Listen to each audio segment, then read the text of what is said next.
On n'a pas d'autre mission. Je vais vous dire sincèrement pourquoi nous sommes à Bobo aujourd'hui. Pourquoi nous avons pris les armes. C'est pour deux raisons. C'est pour le bonheur du peuple ivoirien. Rien d'autre que ça. C'est pour la sécurité pour les Ivoiriens.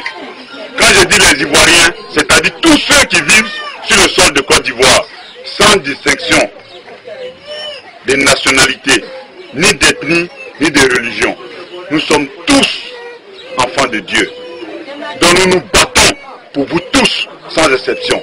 C'est ça notre mission en Côte d'Ivoire. Tout à l'heure, 3 allocutions ont été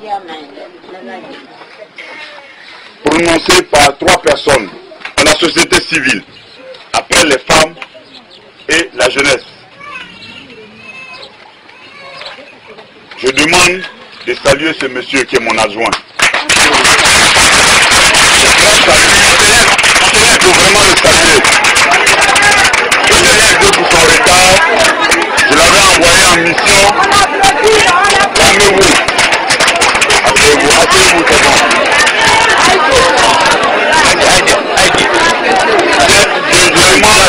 Je vous demande des excuses pour son retard. Je l'avais envoyé en mission pour faire la ronde, pour voir la situation du terrain. C'est pourquoi il est arrivé en retard. Ce n'est pas par manque de respect, mais il était en mission. Donc il était important que je justifie son retard. Donc il était en mission pour vous. Voilà, c'est pourquoi. Il s'appelle Bauer, c'est le colonel Bauer, c'est mon chef d'état-major sur le terrain. C'est lui qui dirige toutes les opérations du terrain. Donc je continue. 3 allocutions ont été prononcées par 3 personnes. La société civile, les femmes et la jeunesse. La société civile a demandé la vérité sur la situation du terrain. Les femmes ont salué notre arrivée et nous ont prodigué des conseils et veulent savoir et me demandent de vous donner la vérité de ce que les gens racontent sur le terrain. Et les jeunes ont été plus larges. Ils ont posé 3 questions. Et c'est ce qu'on dit en ville. Les rumeurs, les on-dit. Ça, c'est des vérités. Ceux qui pensent qu'ils peuvent être les porte-paroles, les porte-voix, doivent dire la vérité aux Ivoiriens. Ça fait des années. Non, j'ai pas dit. Ça fait des années. Les gens ne disent pas la vérité aux Ivoiriens. Ils mentent. On ne peut pas construire un pays sur le mensonge. Quand vous créez une société sur le mensonge, la société tombe. Parce que Dieu n'a pas sa main dedans. Dieu n'est pas dans le mensonge. Dieu est dans la vérité. La vérité, souvent, ça fait mal. Mais aie le courage de dire. Tu peux le dire à ton frère, à ton parent, la vérité. Sur le champ, ça peut lui faire mal. Mais progressivement, à la longue, il te donnera raison. C'est comme ça. Ceux qui disent que je veux diriger le pays, ceux qui disent que je veux être chef d'état-major, ceux qui disent que je veux être premier ministre, chers frères, n'ayez pas la mémoire courte. Ce n'est pas aujourd'hui que la révolution a commencé. Soyez sincères, dites la vérité à nos parents. Certains de nos parents n'ont pas eu la chance d'aller à l'école. Ils ne peuvent pas lire les journaux. Ils ne peuvent pas avoir les informations. Vous qui avez cette capacité de lire les journaux, d'approcher les jeunes combattants qui sont autour de moi, de savoir la vérité, ne soyez pas passionnés. Ne restez pas dans le mensonge pour induire nos parents dans le mensonge. Ce n'est pas bien, c'est un péché. Parce que vous allez mourir avec ça sur votre conscience. Si je voulais rester au pouvoir, j'avais 31 ans quand on renversait Bédié. Je pouvais m'asseoir. Guéhi ne nous a pas envoyés. Nous étions 7 jeunes que je dirigeais. Par la grâce de Dieu, ce n'est pas parce que nous avons des muscles, mais c'est parce que Dieu voulait que Bédié tombe. Parce que Bédié avait voulu diviser le pays. Personne n'est étranger à cette histoire. Mais nous n'avons pas fait du mal à Bédié, nous l'avons permis de partir. Je pouvais m'asseoir. Il y a des pays où des gens ont pris le pouvoir à 26 ans. Il y a Djaméo, en Gambie, il avait 26 ans. 30 ans partout. Mais nous avons trouvé mieux d'aller prendre un de nos anciens qui avait subi des humiliations, le général Gueye, pour le faire asseoir. Mon général, voilà la situation. Le président Bédié a créé un fossé entre les Ivoiriens, a créé la xénophobie, l'ivoirité. Et cela ne peut pas permettre aux Ivoiriens d'avancer. Nous avons besoin d'un pays uni, fort, pour que ce pays puisse se développer. Donc, nous venons vous chercher, et voilà ce que nous souhaitons. Ramener la paix entre tous les Ivoiriens, ramener la cohésion. Mettez dans la tête des Ivoiriens que les étrangers sont chez eux ici en Côte d'Ivoire, et que chacun doit vivre en paix. Lancez la route du développement et de la réconciliation. Faites de telle sorte qu'en 6-8 mois, nous puissions finir une bonne transition et organiser des élections transparentes. Il ne doit pas y avoir d'exclusion en matière de candidature. Tous ceux qui veulent être candidats doivent s'inscrire et doivent participer à la compétition. C'est aux Ivoiriens de choisir leur président. Si les Ivoiriens veulent choisir un Vietnamien, ça n'engage qu'aux Ivoiriens. Et le général Gueye était d'accord avec nous. Et vous avez écouté le discours. C'était ça. Mais malheureusement, chemin faisant, il s'est fait entourer de ceux que nous avons chassés le 24. De certains que nous avons chassés le 24. Et ces personnes ont commencé à mettre dans sa tête que c'était son tour et que ce pouvoir-là, ça ne se donnait pas, il fallait se maintenir. Plusieurs fois, j'étais son chef de sécurité. Je n'ai même pas voulu être ministre. Et je sais pourquoi. Parce que je suis militaire. En tant que son chef de sécurité, ça me permettait d'avoir les yeux partout et la main sur tout.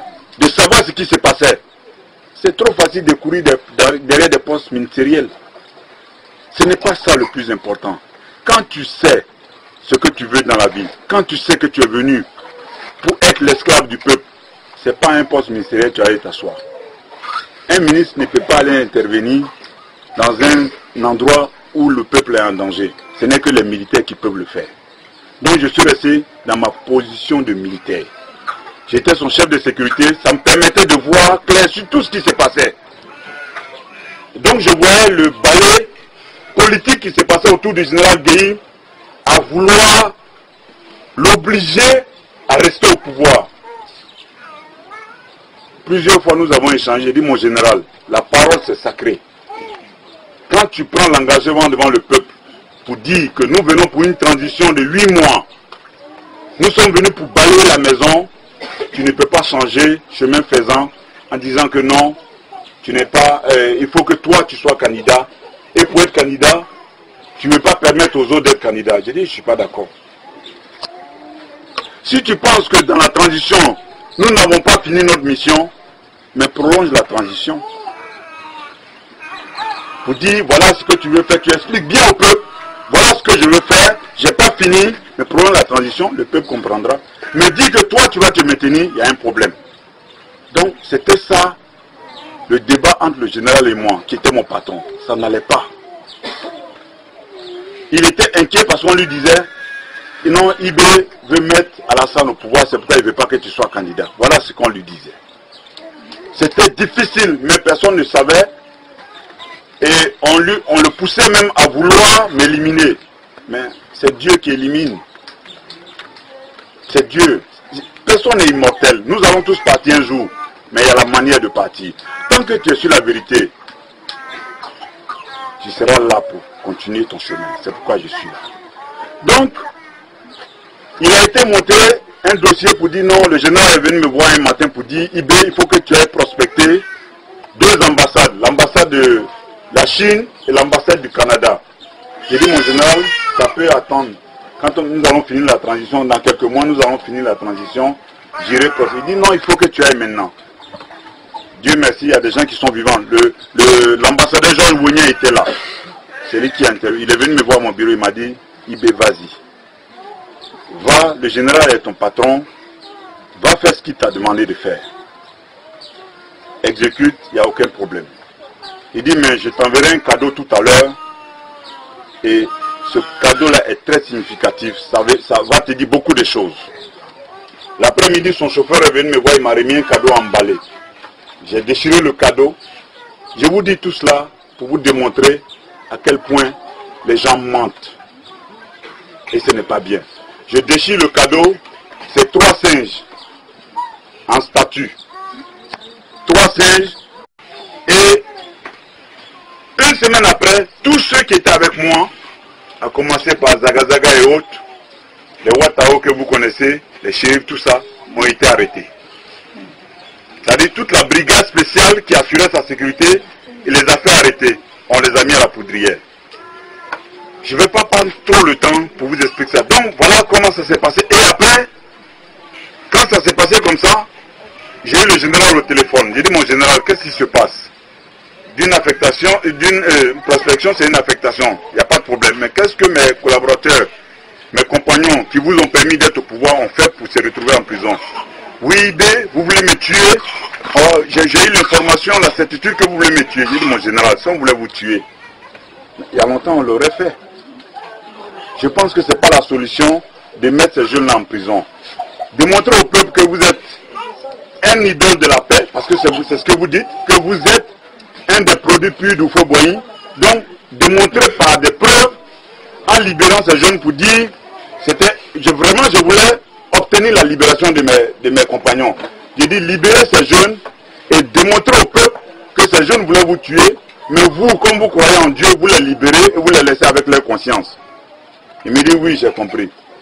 Le lendemain, on m'appelle et me dit, ton adjoint, la grenade, Gueye a donné instruction, il a été tué en prison. Donc, il a commencé à les liquider un à un en prison.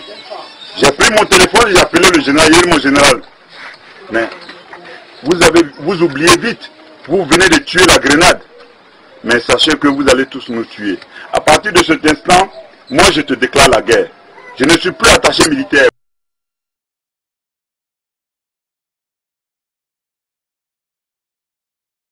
Au Canada, et considérez-moi comme votre adversaire. Voilà comment le général et moi, nous sommes séparés. Donc j'ai rendu ma démission officiellement. Mais dites-moi, il y a combien de généraux en Côte d'Ivoire ici qui vont abandonner un poste juteux au Canada, attaché de défense pour des frères qui sont en prison? Dites-moi. Combien? Malgré que le pays était en sang là, aucun n'a démissionné pour se mettre du côté du peuple. Aucun. Même s'ils fuient leur bataillon, ils vont se cacher. Au lieu de se mettre du côté des jeunes civils volontaires, quelques militaires, au lieu de venir les soutenir, leur apporter leur expérience, ils ne le font pas. Ils sont tous allés se grouper derrière le pauvre monsieur à l'hôtel là-bas et ils laissent le peuple à la merci des mercenaires et des terroristes. Seuls les enfants, seuls. C'est ça qui est la vérité. Alors moi je démissionne de ce poste juteux où je n'avais pas moins de 4 millions par mois. C'est-à-dire tout est pris en charge. Mais j'ai laissé tomber ça. Je ne comptais sur rien. Je suis un fils de pauvre. Mes parents n'ont jamais été des grands fonctionnaires. Mais j'ai laissé tomber. Et je suis rentré en France. De la France, je suis allé au Burkina. Et c'est à partir du Burkina que j'ai commencé à appeler mes amis. J'ai commencé à appeler mes amis. Le jour des élections, quand le Cafouillère, on avait déjà installé un système en place. Quand il y a eu Cafouillère, nos amis sont allés attaquer la poudrière pour faire libérer les Ouattara et autres qui étaient en prison. Nous les avons fait libérer. Et on les a évadés. Je m'étais arrangé pour les faire tous monter à mes côtés à Ouaga. Pendant ce temps, Soro Guillaume, parce qu'il faut dire la vérité aux gens. Soro Guillaume était encore à Abidjan. Quand il y a eu à Kalmi, je pense qu'il était candidat aux élections à Port-Boué avec Henriette Diabaté. Il a échoué là-bas. 2 fois, mes gens ont commencé à venir. Blaise m'a permis de recueillir mes éléments qui étaient dans des situations clandestines à Abidjan. Donc, on a pu les faire sortir un à un. Thio Fosier, Adams, Watao,